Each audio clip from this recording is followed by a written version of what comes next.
apostolique. Oui, mais pour ceux-là qui ont entendu parler de ce mouvement, qui aimeraient bien savoir comment le contacter, et comment ça se passe, comment vous faites pour être en contact avec les autres, comment ils font eux pour vous retrouver, quels sont les mécanismes que vous avez mis en place? Bon, de toute façon, par exemple sur Facebook, sur Facebook, il y a mes coordonnées, on peut trouver sur Facebook. Et puis bon, je crois, du moment où Dieu commence à nous mettre en contact avec des hommes comme Alfred, Il nous a mis en contact. Il nous a mis en contact, et il y a d'autres aussi. Par ce moyen, ce travail même qui est en train de se faire, d'autres personnes vont chercher à nous contacter. Nous voulons une église vraie, une vraie église, parce que Dieu recherche de vrais adorateurs en esprit, en vérité. Mais nous ne voulons pas qu'on puisse attirer les gens, soit attirer les foules. C'est pas ça qui nous intéresse, mais des foules, si toutes les foules viennent se convertir réellement, oui, c'est une très bonne chose.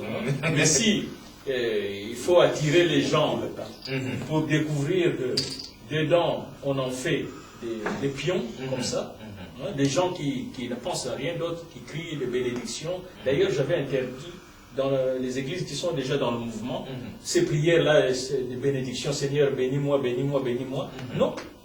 Si on se répand, on vit dans la sanctification, la grâce de Dieu viendra, la bénédiction du Seigneur viendra. Sans qu'on ne soit obligé de crier matin, midi, soir. Obligé de crier. Moi, je ne vois pas l'apôtre Paul, il a demandé la bénédiction. À répétition, Seigneur, bénis-moi, Seigneur, fais ceci. Non, c'est du n'importe quoi.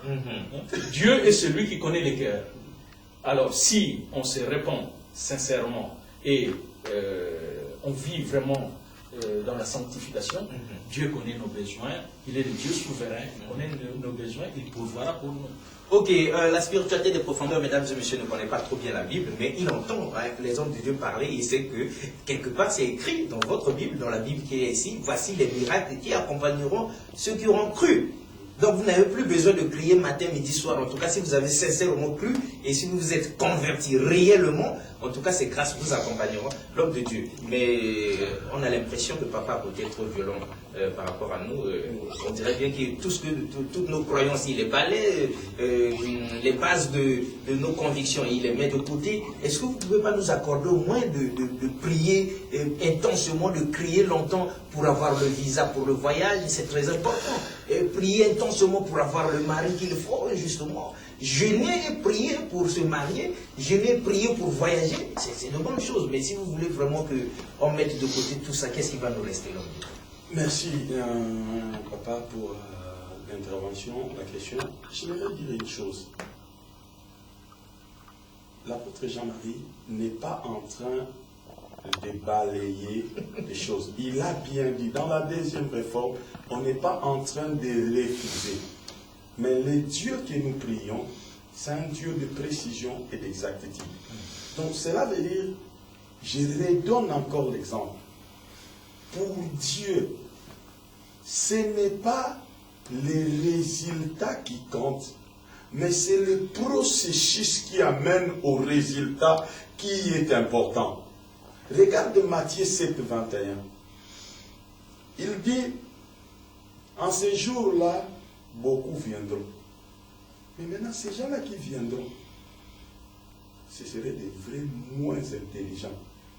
Parce que vous venez devant l'omniscient, le Dieu qui a la toute science, le Dieu qui a la pleine compréhension, le Dieu qui comprend tout.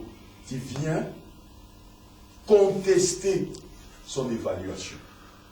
Tu servais Dieu dans l'église des dieux. C'est lui le fondateur de l'église. Et cette église qu'il a fondée a un acte de constitution de cette église.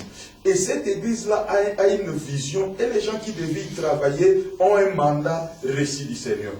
Maintenant, c'est vraiment être moins intelligent, d'être devant le Seigneur, lui présentant les œuvres.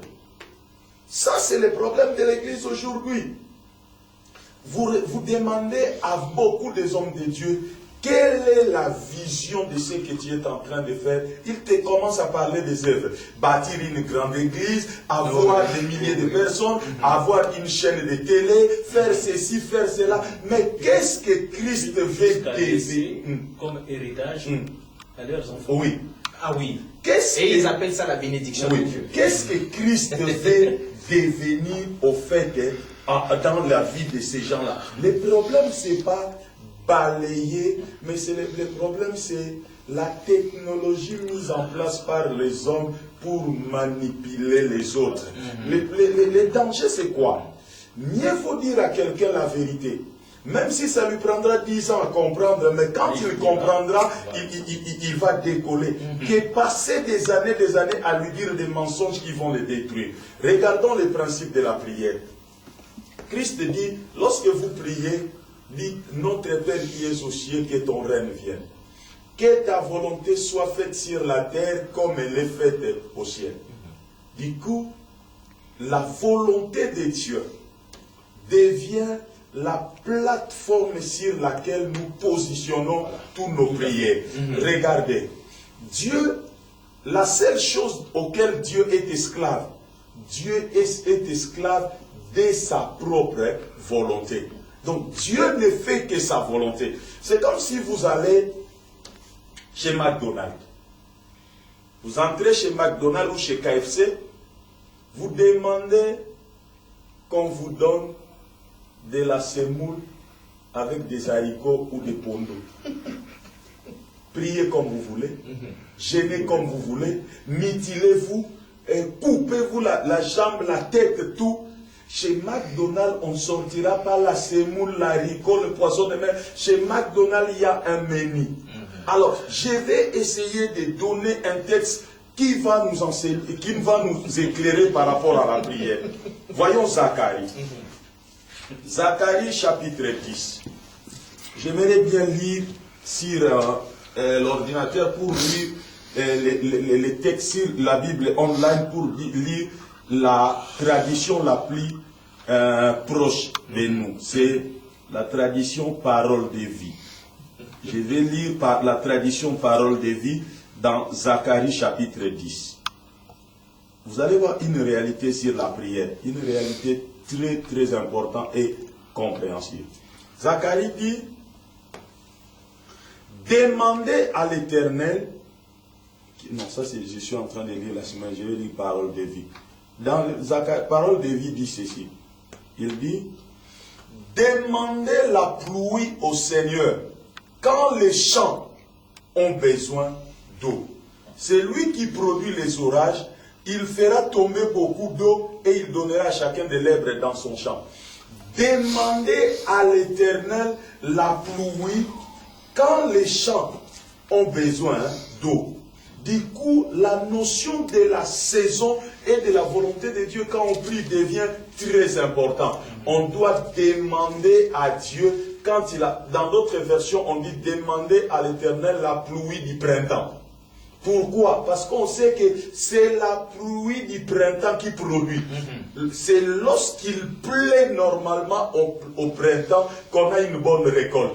Donc cela veut dire que ce n'est pas toute pluie qui amène la production. Donc quand on demande à Dieu, on doit être sûr que ce qu'on est en train de demander à Dieu est dans le menu de Dieu.